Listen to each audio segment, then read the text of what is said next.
வணக்கம். நான் ஸ்ரீரங்கம் ரவி உங்களோட பேசிகிட்ருக்கேன். இது ஆகஸ்ட் மாதத்திற்கான பலன்கள். இப்போது இந்த முறையிலேருந்து நான் சொல்லும்போது 2 பகுதிகளாக சொல்கிறேன். அதாவது முதல்ல 1ஆம் தேதியிலேருந்து 15ஆம் தேதி வரைக்கும், 15ஆம் தேதியிலேருந்து 31ஆம் தேதி வரைக்கும் அடுத்த பகுதி.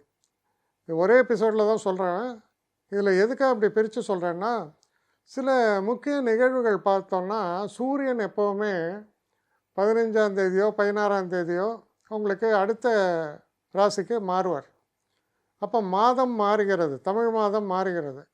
அப்போ பலன்கள் நிறையா வித்தியாசப்படுறது. அப்போ நான் இந்த பலன்களை ஒரே மாதிரி சொல்லும்போது உங்களுக்கு அது புரியாது. அதனால தான் நான் முதல்ல கொஞ்சம் விளக்கமாக தெரியணுங்கிறதுக்காக தான் 1 முதல் 15 வரை முதல் பாட்டும், 15லேருந்து 30ஆம் தேதி வரைக்கும் அடுத்த பாட்டுமா நீங்கள் நினச்சிக்கலாம். மகர ராசி. மகர ராசி நேயர்களுக்கு உங்கள் ராசிநாதன் யார்? சனி. சனி இருப்பது 2ஆம் வீடு. அப்போ 2ஆம் வீட்டில் சனி இருக்கார் அப்படின்னா 7.5 சனியோடைய ஒரு பாட்டு போயிட்டுருக்கு. அப்போது எப்படி இருக்குன்னா தாக்கம் குறைவாகத்தான் இருக்கும். ஆனால் அந்த தாக்கத்தினால என்ன கொஞ்சம் கொஞ்சம் தொல்லைகள் ஏதோ ஒன்றுத்தில் இருந்துட்டுருக்கும். மோஸ்ட் ப்ராப்ளி ஃபைனான்ஸ் சம்மந்தப்பட்ட விஷயங்கள்லாம் கொஞ்சம் தொல்லை இருக்கலாம். 5ஆம் இடத்தில் இருக்கக்கூடிய குரு பெரிய வரப்பிரசாதமாக மாறிடும். 4 கூடிய செவ்வாய், 11 கூடிய செவ்வாயும் குருவும் சேர்க்கை 5ஆம் வீட்டில் நல்ல உத்வேகத்தை கொடுக்கும். சில நேரங்களில் இந்த 7.5 சனியில் வரக்கூடிய சில ஸ்பீட் பிரேக்கர்ஸ் தான் அது. பெரிய தடை இல்லை, ஸ்பீட் பிரேக்கர் மாதிரி கொஞ்சம் ஸ்லோ டவுன் பண்ணி போகிறோம். அந்த தடைகளை எல்லாம் நீக்கும். அதனால் பார்த்தீங்கன்னா 5ஆம் இடத்துல இருக்க குரு ரொம்ப சிறப்பு. முக்கியமாக என்னன்னு பார்த்தீங்கன்னா இந்த 5ஆம் இடத்தில் இருக்கக்கூடிய குரு பார்க்கக்கூடிய இடம் 9ஆம் இடம். ஆப்பர்ச்சுனிட்டிஸ், அதிர்ஷ்டங்கள் இதெல்லாம் 9ஆம் வீட்டை குரு பார்க்குறதால ஏற்படுறது. 11ஆம் வீட்டை குரு பார்க்குறார் அப்படின்னா புதுசாக ப்ராப்பர்ட்டிஸ் வாங்குறது, இருக்கிற ப்ராப்பர்ட்டிஸை டிஸ்போஸ் பண்ணுறது, புதுசாக ப்ராப்பர்ட்டிஸ் வாங்குறது, அதே போல் பெரியவங்கள்ட்ட நமக்கு சொத்து சேர்க்கைகள் ஏற்படுவது, இதுக்கெல்லாம் ரொம்ப ரொம்ப முக்கியத்துவம் வாய்ந்த ஒரு காலமாக இது அமையும். எல்லாத்துக்கும் மேலே உங்கள் ராசியை பார்க்கிறார். ஆன்ம பலம், நல்ல ஆரோக்கியம், ஆரோக்கியத்தில் வரக்கூடிய பிரச்சனைகள் தீர்வது, இதெல்லாம் நடக்கிறது. அப்போது இது பெரிய அளவுக்கு உங்களுக்கு அதான் 5ஆம் இடங்கிறது உங்கள் மைண்ட் இல்லையா, மனசில் உத்வேகத்தை கொடுக்கிறது, தைரியத்தை கொடுக்கறது, ஒரு பாசிட்டிவ் தாட்ஸ், ஆப்டிமிசம் சொல்லுவோம். இந்த ஆப்டிமிசம்னால என்ன, பார்த்துக்கலாம், எனக்கு ஒன்றும் பெருசாக ஆகிடாது, பார்த்துக்கிறேன் அன்ற தைரியம். 3ஆம் இடத்தில் இருக்கக்கூடிய ராகு செயல்திறனை கூட்டுவார். அதாவது 2 விஷயம் உண்டு, ஒர்க்கிங் ஹார்டுமா ஒர்க்கிங் ஸ்மார்ட்டுமா. 3ல் இருக்கக்கூடிய ராகு ஒர்க்கிங் ஸ்மார்ட். ஒரு விஷயத்தை நான் எப்படி அப்ரோச் பண்ணி எப்படி சுலபமாக முடிப்பேன் அப்படிங்கிறதுக்கு 3ல் இருக்கிற ராகு. ஷார்ட்கட் ரூட்லாம் காம்பர், டிராஃபிக் ஜாமாக இருக்கா சைடில் ரூட் எடுத்து போ, இதுதான் ராகு. அதனால் உங்கள் செயல்திறன் என்பது கூடுகிறது. சில தடைகள் இருக்குது, ஆனால் அதை வின் பண்ணக்கூடிய எபிலிட்டி இருக்குது. அப்போ ஃபைனான்ஸை பொறுத்த வரைக்கும் எப்படி இருக்குன்னா ஆரோக்கியமாக இருக்கிறது, அதில் ஒன்றும் டவுட் இல்லை. ஆனால் ரொம்ப சிறப்பாக இருக்குன்னு சொல்ல முடியாது, ஆரோக்கியமாக இருக்கிறது. 8 கூடிய சூரியன் 7ஆம் இடத்துல இருக்கார் கிட்டத்தட்ட 17ஆம் தேதி வரைக்கும். உஷ்ணாதிக்க நோய்கள் தாக்கக்கூடும், பார்த்துக்கணும். 2வது இந்த காலகட்டத்தில் ஹிருதய சம்மந்தப்பட்ட நோய்கள் இருக்கவங்கலாம் கொஞ்சம் கவனமாக இருங்க. ஒரு டிஃபிகல்ட்டி இருக்குது, எனக்கு ஒரு ப்ரீத்திங் டிஃபிகல்ட்டி இருக்குது, டாக்டர் போய் எதுக்கும் ஒரு செக்கப் பண்ணுங்கள், நல்லது. இவ்வளோதான்.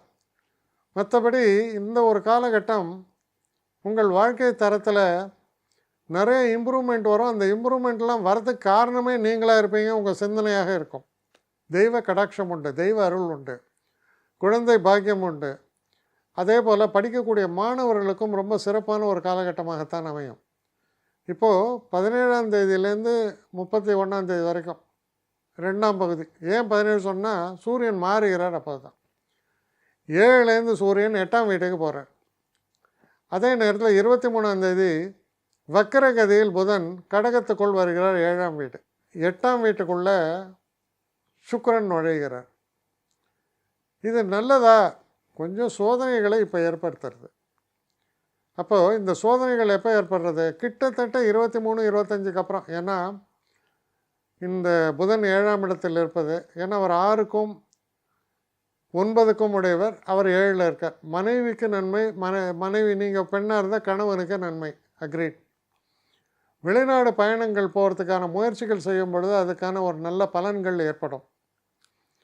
குழந்தை பாக்கியத்தை எதிர்நோக்கி இருந்தால் குழந்தை பாக்கியம் ஏற்படும். ஆனால் சில நேரங்களில் அந்த மாதிரியான குழந்தை பாக்கியம் இந்த சி செக்ஷன் சொல்லுவான், அந்த மாதிரி சின்ன காம்ப்ளிகேஷன் வரலாம், ஆனால் ஏற்படும். அதே நேரத்தில் வண்டி வாகனங்களை இயக்கும் பொழுது கொஞ்சம் நிதானத்தோடு இயக்குங்கள். கண்ட நேரத்தில் வண்டியை ஓட்டாதீங்க. இந்த வெடிகாரத்தால் 3 மணிக்கு ஏத்தாப்பில் வரணும்னு தூங்கின்னு வருவான், நீங்களும் அரை தூக்கத்தில் போவீங்க. நான் டயத்தை சேவ் பண்ணுறேன் அப்படின்னு சொல்லி இந்த 3 மணி 4 மணிக்கு தான் ஆக்சிடென்ட்ஸ் அதிகமாக நடக்குதுன்றது புள்ளி விவரம் சொல்கிறது. கவனமாக இருக்கணும். சில விஷயங்களில் கவனமாக இருக்கும்போது இந்த வண்டி வாகனங்களில் வர ஆக்சிடெண்ட்லாம் அவாய்ட் பண்ணலாம், மிஷப்ஸ் எல்லாம் அவாய்ட் பண்ணலாம். ஏன் இதை நான் சொன்னேன்னா, 8ஆம் இடம் என்பது ஆயுள் ஸ்தானம். அந்த இடத்துல சூரியன் போய் நிற்கிறார். அது 4th வீக்கில், ஆகஸ்ட் 4th வீக்கில். அப்போ கவனமாக இருக்கணும். உடலில் காயங்கள் ஏற்படலாம், முக்கியமாக சில நேரங்களில் தீ காயங்கள் கூட ஏற்படலாம். கவனமாக இருக்க. கடவுள் உங்களுக்கு நல்ல அறிவு வேலை செய்ய வைக்கிறார். நாம் மனுஷன், மிருகம் இல்லை. அப்போது அறிவு என்பது தான் நம்முடைய பலமே தவிர, அடுத்த பலம் நான் ஜிம் போகிறேன், மசில்ஸ் எல்லாம் இருக்கேன், அறிவு அதையெல்லாம் விட உயர்ந்தது.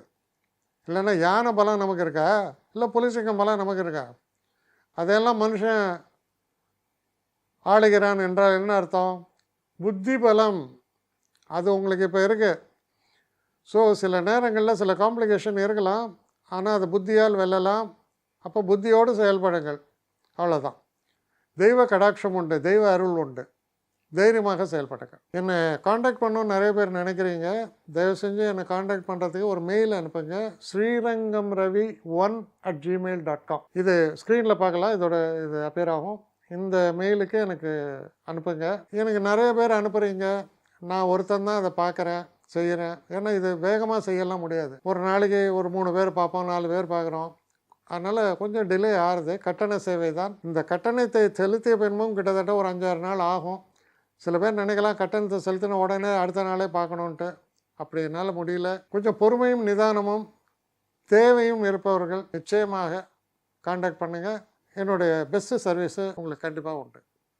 வணக்கம்.